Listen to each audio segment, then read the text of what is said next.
Okay, architecture, St. George. As I said, St. George was a saint. I think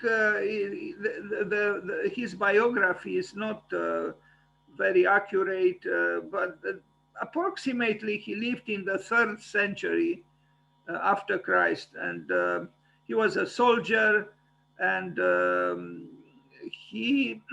there is this legend, but the legend is from more recent times, from the 11th century. The legend that he killed a dragon, that apparently a dragon attacked a certain city, I think in Syria or in Palestine, and he was there, and the population was asked to sacrifice 2 sheep, I guess, for the dragon every day. But then they ran out of sheep, and so they began to feed the dragon with humans. And at one point, Saint George decided to kill the dragon, which he did.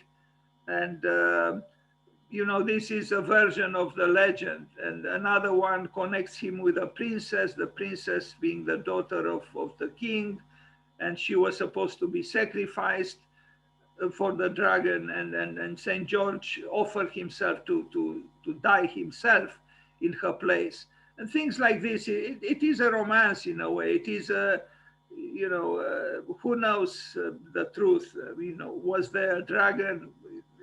We don't know, but it's probably an invention, a poetical invention. But all in all, I think this plane of existence, which is outside of the realm of so-called reality, is interesting, and it flames imagination. And Saint George is a romantic, is considered a military saint because he was a soldier, because he killed a dragon with a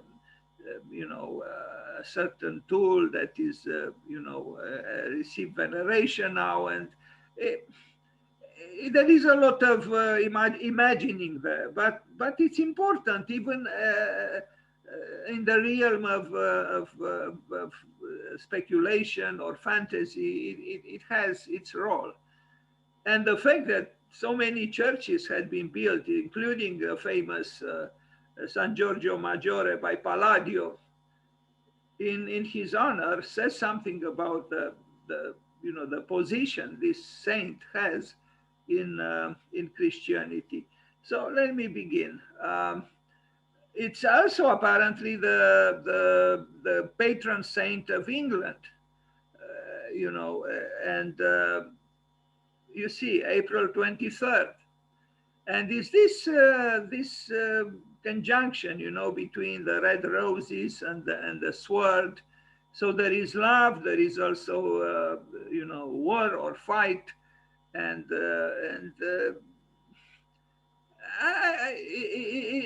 it's halfway between, the celestial and the terrestrial. And in this sense, it is a story that fascinates. St. George's Day, the day in England, April 23rd. Then here we have the saint, on horse. Apparently he had a white horse, and he's depicted on a white horse in many representations of him, as for example here. But this idea to depict a saint as in a militant way is appealing, because usually saints are removed from such activities as riding a horse and being armed and being a soldier and so on. So he is a special saint in a way.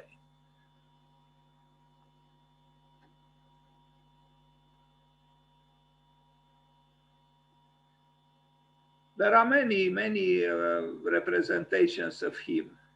But I see him as a symbol, really, of the fight between lightness and darkness, between light and dark, between the positive forces of life and the negative forces of life.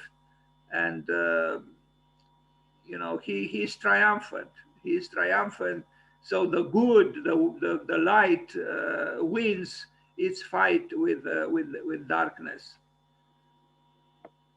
St. George Church in Drohobych in Ukraine. Ukraine has some remarkable churches built for St. George. This is one of them, and I think it is impressive.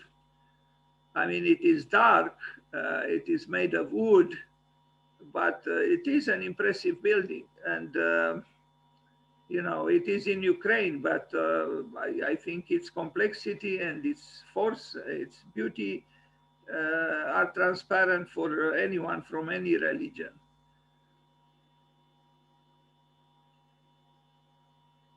Now, it's true that, you know, the building, I imagine the building was built from the beginning for St. George, but would it have been different if it was built, let's say, for St. Andrew or St. Michael? I don't know. I like to think that they would have been different, but who knows?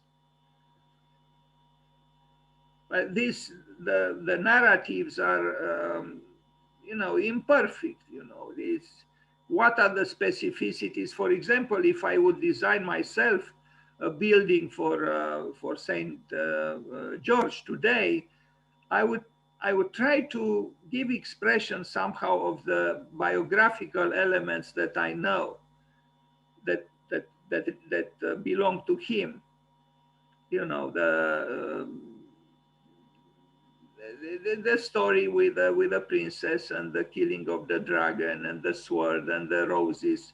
And I don't know about the Catalans where they brought knowledge, meaning the books, in, where that came from. But, you know, this mingling between reality and fiction is interesting.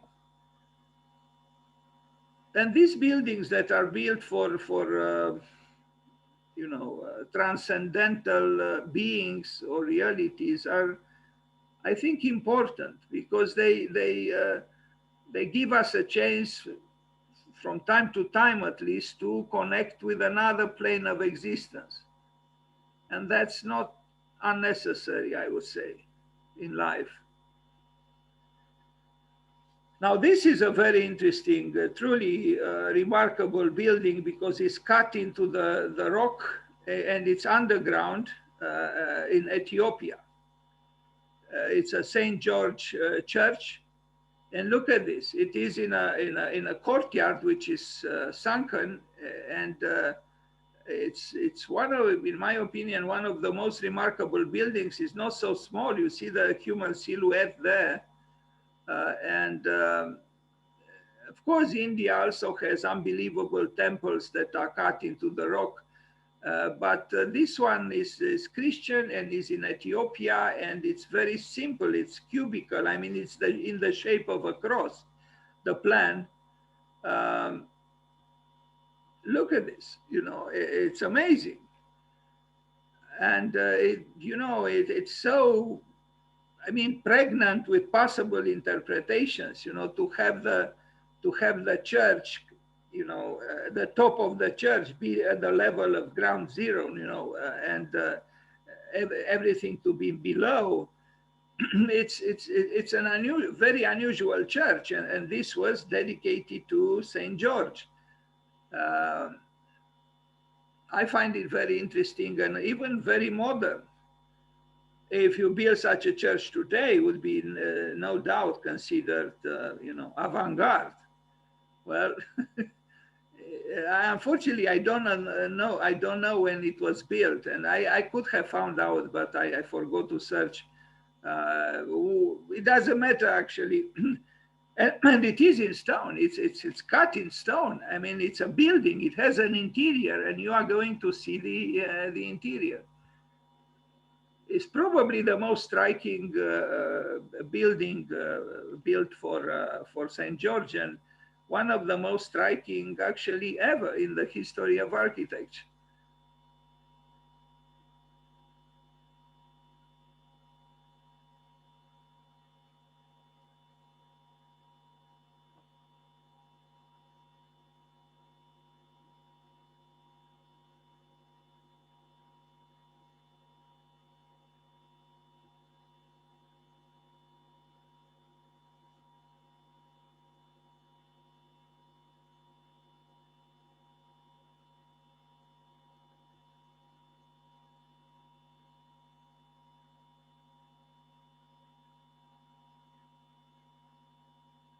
it moves me, this picture and the previous pictures move me, because what do I see? I see nature, I see a landscape, I see the sky above the earth, I see the earth, but then I see this pit, and inside the pit, the growth of a human artifact, a church, and in a way, I think, in my opinion, faith is at its best when it is the desire for faith. And this is what I see here, the desire for faith. It didn't yet have the courage to stand on the ground, but it is fully crystallized, but still, barely making it, towards the surface of the earth. And so it's like a metaphor for through darkness towards light. As a poet here said, darkening darkness, thus the gates of light.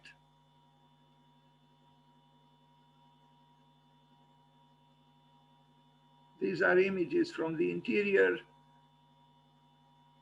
Now I see some textile material, some fabric on the floor, which connects with the Muslim religion.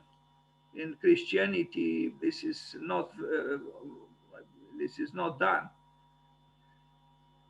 This is a church, I think it is in Hungary, a small church, but it's very nice. These buildings, when they were born from a genuine feeling, they achieve great expressions. And it's a modest church. It's not adorned. Its dimensions are not very big, but I don't know. It moves me. It's a symbol, of the desire for faith, as I put it. And the interior also is, in my opinion, moving. With all its, it's not a rich, it's not a cathedral, it's not, but in its simplicity, I think it moves. There are some beautiful small churches in the world, very modest, but somehow the expression of faith or desire for faith is in inverse or reverse proportion with the means that made the building possible. But you can express your faith with very simple means. In fact, you don't need extravagant display of material forces in order to express the genuineness of your soul, of your aspiration. I myself drew once something in Archicad called La Cathédrale de l'Herbe, the Cathedral of Grass. And, I think if you have some form of faith within you, or the desire for faith, you can express them through practically an infinity of forms. This is, I forgot where it is, in France, I think, Église, the text is in French. I took it, it was a little bit hard to find material for this presentation. I searched with a French wording, and then with a German wording, and with the English wording. This is a modern church. I couldn't find too many examples of modernity with buildings for St. George, but this is one of them. Maybe it's the single one in this presentation. And this, I understood it was destined for demolition. I don't know if it was demolished or not. I do think that faith in the present should use the means of the present. That is, we shouldn't copy old ways of building. We have a certain mentality, we have certain customs, we have certain tools. We should express them.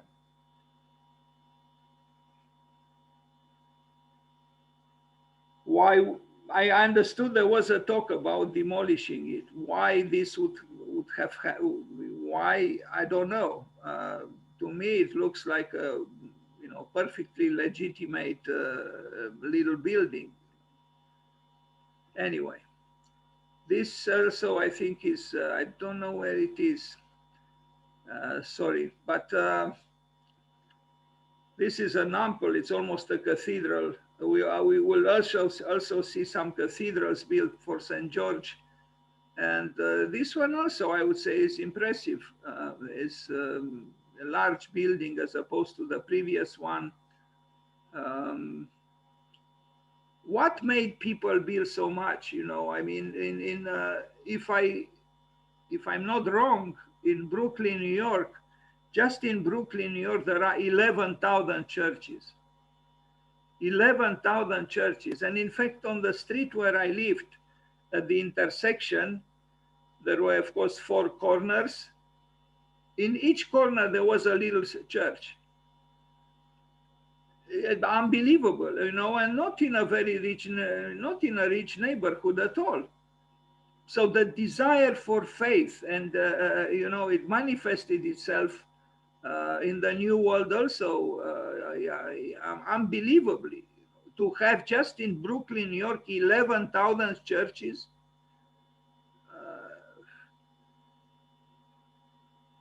This one is in France, Ville de Célestat, Saint George, a large building with a imposing tower. Église Saint George in Vivonne, also in France, Romanic architecture, so preceding the Gothic, with massive walls. Yes, faith. Maybe for us today, although we continue to build churches, but not with that, I would say, total dedication that the people of the past had. They disappeared in, they were anonymous. They erected these buildings and they didn't have the pretension of being the authors of the building. The building was their offering in the name of the faith that they carried in their souls. And such expressions of faith we don't easily have these days.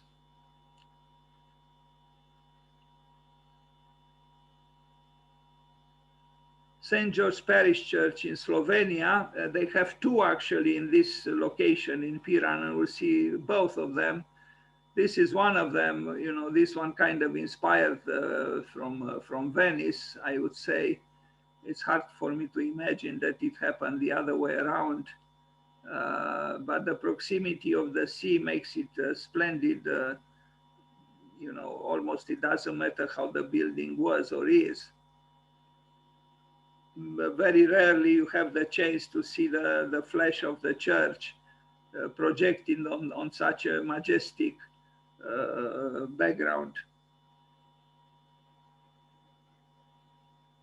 There are beautiful places in the world, that's the truth. And some unknown destinations could stun you.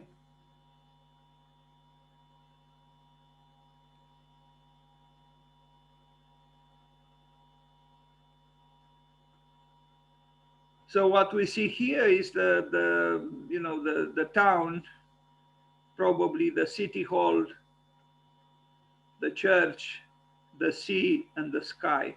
So we are talking about the essentials here, the administrative power, the terrestrial power, the celestial power, and in between them, the city or the town. This is the cathedral, also in the same town. I would say a nice building in its own right. I like its simplicity.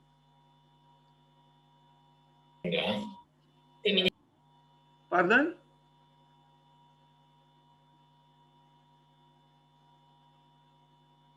So this is Slovenia. Then we arrive at this important building, which was painted by Monet, but we are going also to look at it. It was done by Palladio in Venice, San Giorgio Maggiore. This is the painting by Monet. And what do we see here? We see the triumph, in a way, of faith in a world in which the sea and the sky are in a way blurred. The two, are approximated, so to speak, in color, but the color is metaphorical, is symbolical. This is what Monet saw in San Giorgio Maggiore. He exaggerated a little bit the height of the spire.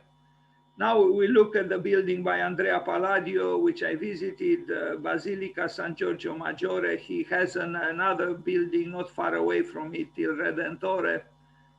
So here it is.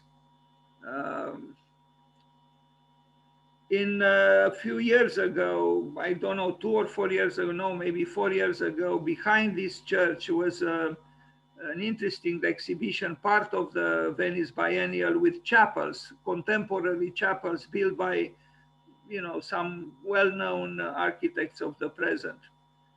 An interesting, activity that was supported by the Vatican. The churches by Palladio, I saw this too. In my opinion, I'm subjective, but in my opinion, Palladio was better in his domestic architecture and his civic buildings he built. In the sacred buildings, in my opinion, he is a little bit too. The interior is very kind of white, and I personally like churches which are rather mysterious, where there is a level of darkness. Well, this is not the case in the church buildings by Andrea Palladio, an architect I'm tempted to consider the most important architect as an individual that I know of ever. I have the highest affection for Andrea Palladio.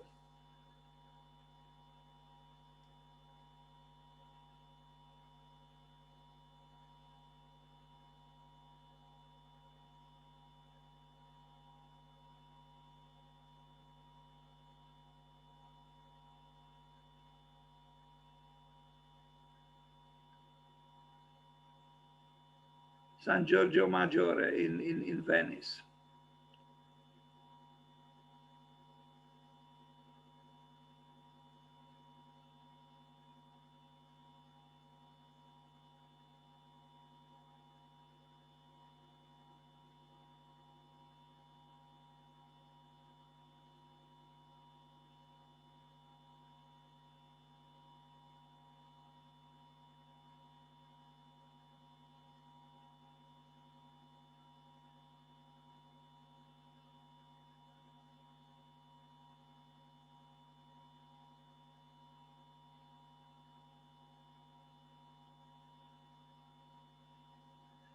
Now, this church in San Giorgio Pordenone is a little town.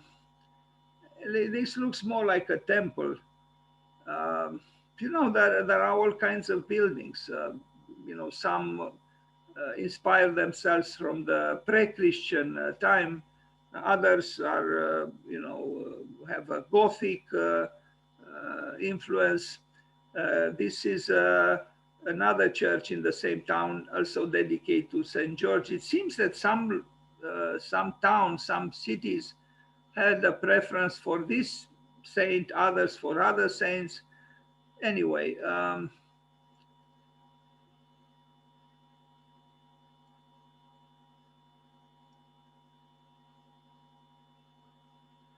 Duomo di San Giorgio in Ragusa in Sicily. This is very elaborate. I like this picture. And you see here, a representation of St. George right there on close to the dome, on the roof.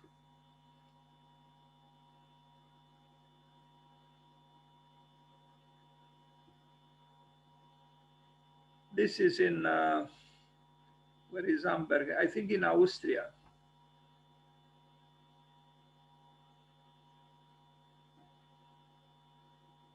An older building. They are very imposant, these buildings, built with massive walls, and you see the passage of time, the gray stone, and the prestige of centuries. I don't know what you think and feel, but I am moved by buildings that survive for such a long time. The interior, though, is very baroque. I mean, it's outside is more austere, but inside you are surprised by the richness of the decor and yeah, the elaboration, the gold, and so on. A view of the ceiling.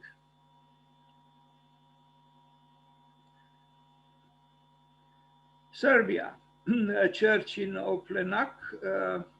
It's rather a big church. There are some also, I don't know the specificities, but there is a connection here with the king. I don't know if the king was buried here from a certain time. It's a very rich church, as you can see.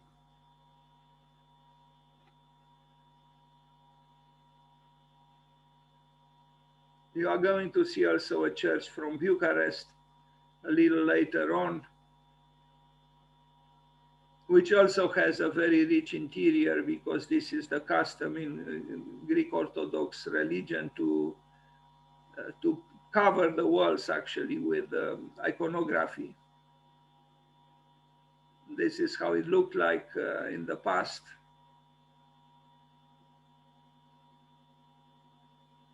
Stuttgart, this is a more modern church. The architect is Hugo Schlösser, but the building is called St. George in Stuttgart,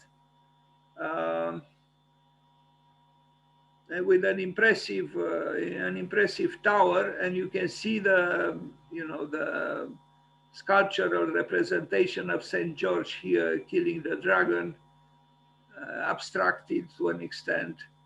It's, I think, an impressive building, and it's he lived. I don't know exactly when he died. He like in the 20s or 30s in the 20th century. So it's a rather modern building. The Germans have remarkable buildings, also built. I mean, in sacred buildings, so to speak. Some of them truly remarkable, built at mid-century after the war. Maybe the guilt of the country, deriving from, provoked by the Second World War, made them invest a lot of work and talent and resources in building a number of very nice churches, even like neighborhood churches, not extravagant in dimensions, but very, very creative, and also with a level of modesty, which I admire very much. One day, maybe I feel tempted to talk just about the German and Swiss also, Swiss churches from mid-century, a very interesting phenomenon, actually. And they had some excellent architects. But this is from before the Second World War. He died, yes, I think in 1920s or something.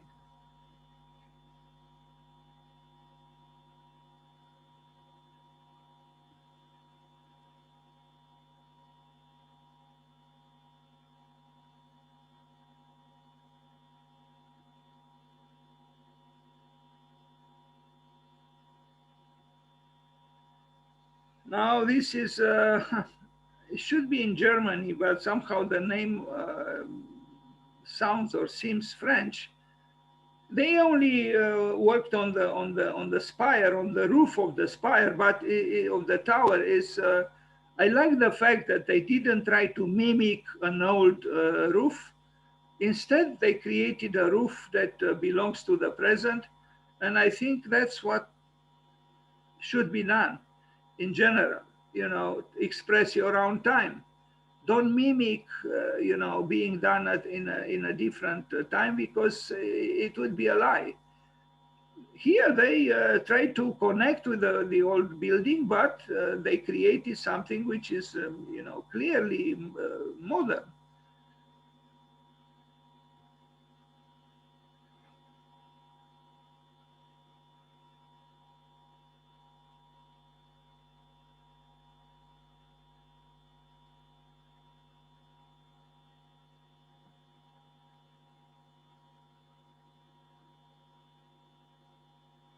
So this shows that a cathedral or a church is an organism that lives through many years and receives interventions, receives changes. Um, this shows that it is an architectonic organism that accepts the fluctuations derived from the passage of time. This is also an interesting one in Frankfurt. St. George Kirche is not the most modest one in the world, but a church, being the house of God, should have a certain exceptionalism, and as such, we can say that this building, does its duty.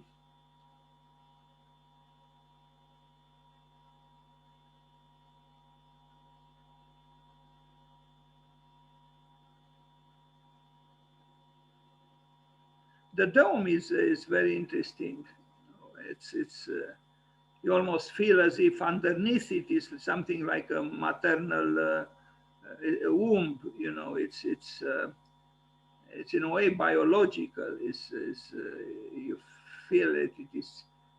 It has a fullness somehow, and because of also the simplicity of the cupola, and then you have the spire, which is so resolutely vertical and slim. An interesting building.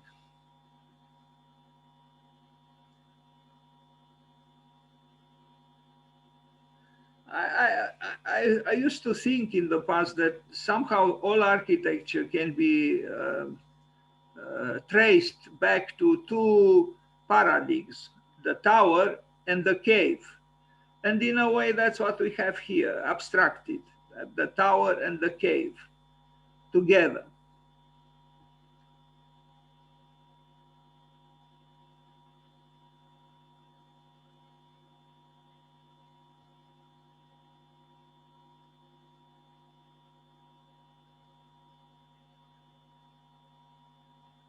It's clear to me that we do need faith. Human beings need faith. They need to believe in something that transcends their limited existence. And it was always like this, and probably it will always be like this. Another church in Germany, a little bit different from what we saw before. They have some Romanic in a way, although they are more recent churches, but they have an austerity which could be traced back to pre-Gothic times, meaning to Romanic times. This is a Catholic church. Kirche is the word in German for church.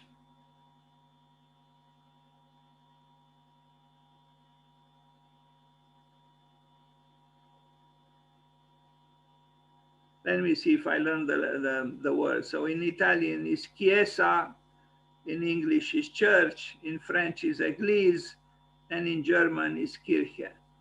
But there are, of course, many other languages. So this is in Germany. You see, they have these impressive towers, that denote, power and authority.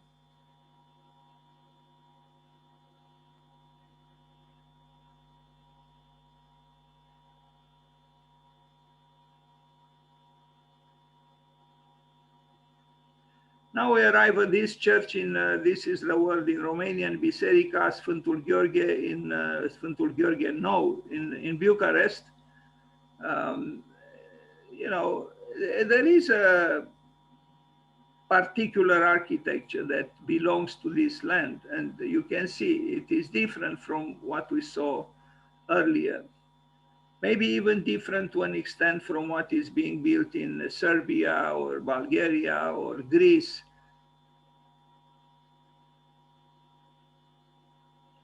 I don't know when this was built. It is called, St. George the New, but it might be built, I don't know, in the 19th century or so. The interior, as it's the custom in this religion, is very, very busy and rich. They don't have a square inch that is unpainted.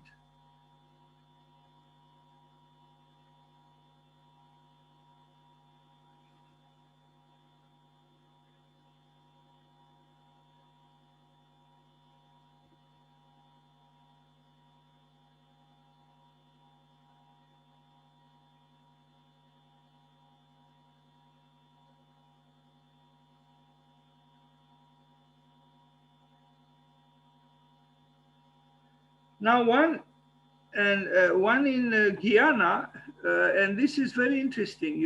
It's a cathedral, and it's quite large.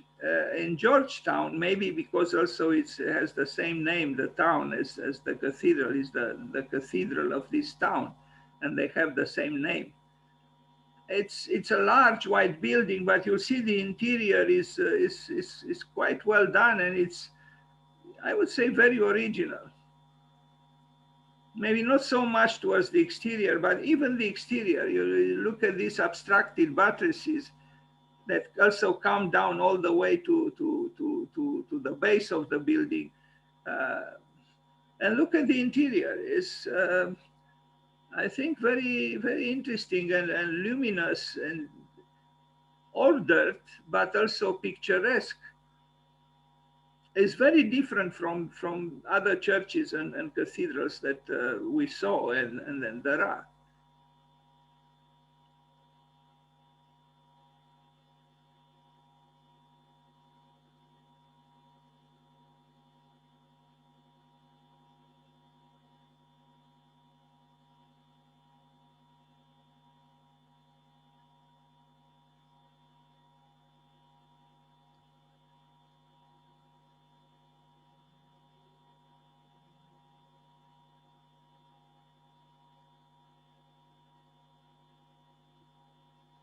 Now in Limburg, St. George Cathedral, an imposing building. Cathedrals, of course, are bigger than churches. I had some troubles and continue to have, although I did do some research, but I'm still a little bit confused. What is the difference between a basilica and the cathedral and the church? They have to do with some technicalities, is the seat of the bishop, and I was a little bit confused and still am.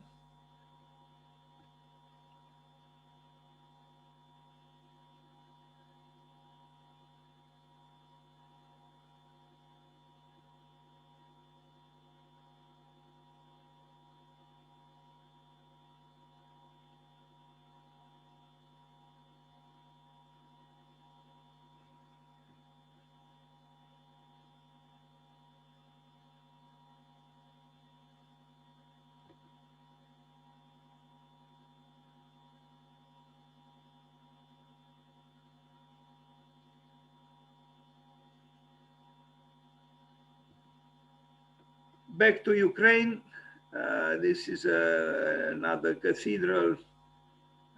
different from what what we saw previously because of these cupolas.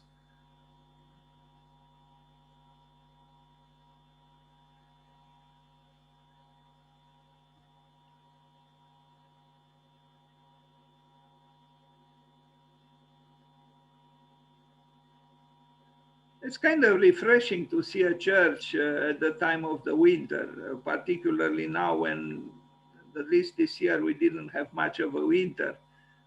But in general, we don't see buildings very often with the snow around them. So here it is a rare occasion in a way.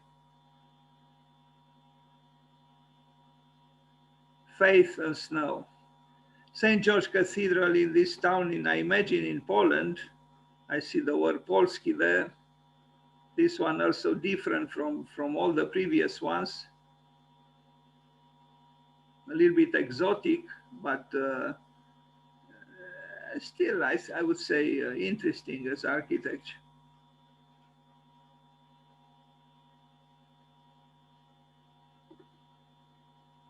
Eritrea. This is a country on the eastern side of Africa, and is an interesting country because there is a modernism there also, and you are going to see even this cathedral is strikingly modern compared to most of the ones that we already saw, which are in Europe. So you find modernity on the eastern coast of Africa, and that's where, strangely, perhaps maybe it was a colony of Italy, because the futurist architects built there, buildings not in the field of religion, but other kinds of buildings. But here, this cathedral is also, modern. By any means, it is not like the other buildings. It is a creation that has some futurist elements in it. Who would expect it now in an almost unknown country? It has about 6 million people.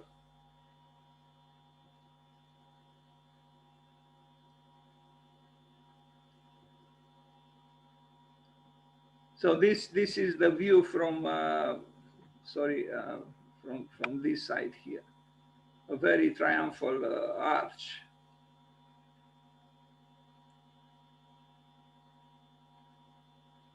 Eritrea. And now we go to Manhattan, to the United States, St. George Episcopal Church. There are many churches built in the United States, truly. There was a poet, Codrescu, who actually came to the United States from Romania, and he claimed that the most pragmatic people in the world are also the most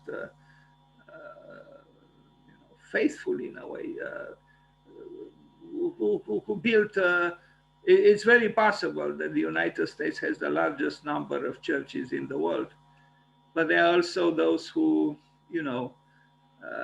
invented the T model, the Ford car, and production. But there is on the other side the need for faith, even for piety.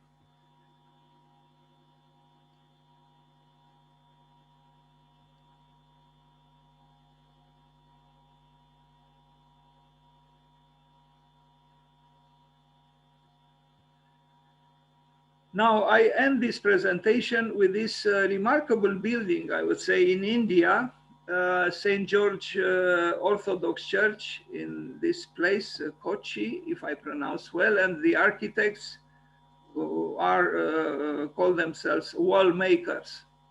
And you'll see this building, I will show in more pictures than the others. It's a contemporary building, but I think it's done very well, and it shows again that it's possible to build a church today which is not, a pastiche or has obsolete elements. It depends, it depends actually on the seriousness and the faith, I would say, of those who create it and who build it.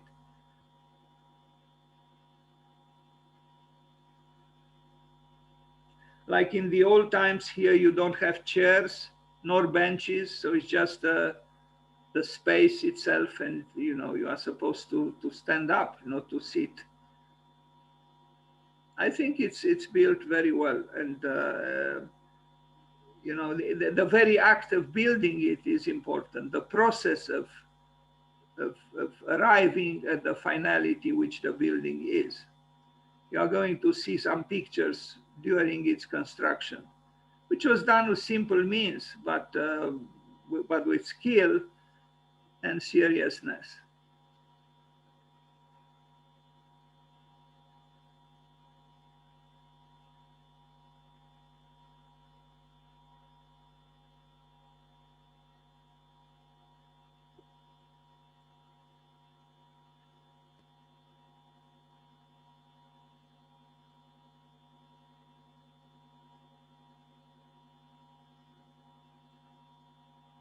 Usually, when we look at a building, we do not contemplate or we do not think about the many complexities and difficulties the process of erecting it involves. So when we see such pictures as this one, this brings a new element in. The Dan, finality of, pardon? then Kochi is in a state called Kerala in South India, and that state has the maximum literacy, more than I think 95%. Thank you. How is it so? I mean, how do you explain it? They, I don't know, they are all very literate. The state of Kerala, and it's very scenic. It's got backwaters. It's a tourist place, a very popular tourist place. It's got lots of backwater rivers, if you can call that, and they have these houseboats and things like that. Because what I see here in the proximity of the church is,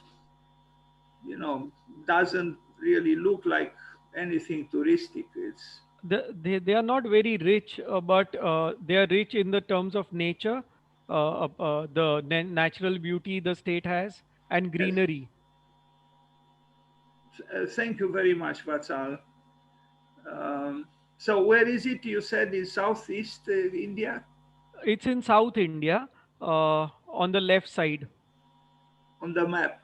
Yeah, on the left side of the map. It's called Kerala. Kerala is the name of the state, and Kochi was previously Cochin. The Britishers named it Cochin. Right now, they went back to the original name, Kochi. Thank you. I like this church, and I like these images with these people building it. And, I guess, architecture didn't die at all. Obviously, there is room for innovation, for beauty, for the adventure that we call building a building.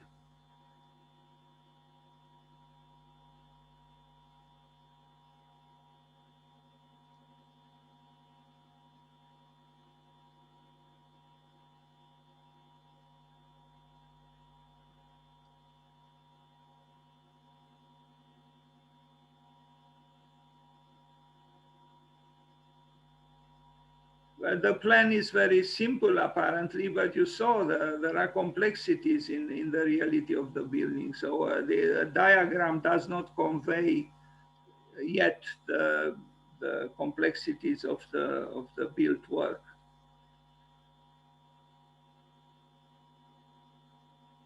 But Vatsal, are there many Christians in India? I mean, this is a Christian building.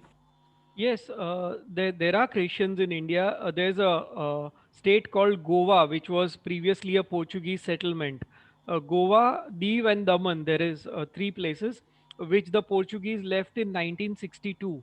And they have lots of churches. Someday I'll show some of the churches of Goa. We've measured on them. That's how I know. And Kerala right now is having a majority of Muslim population, and there is a little bit of a kind of tug of war between the Muslims, Christians, and the original people who stayed in Kerala. But I think it should come about. Thank you. Now, I don't know who did this. Maybe the architect or the architects did it. It's kind of an interesting sketch.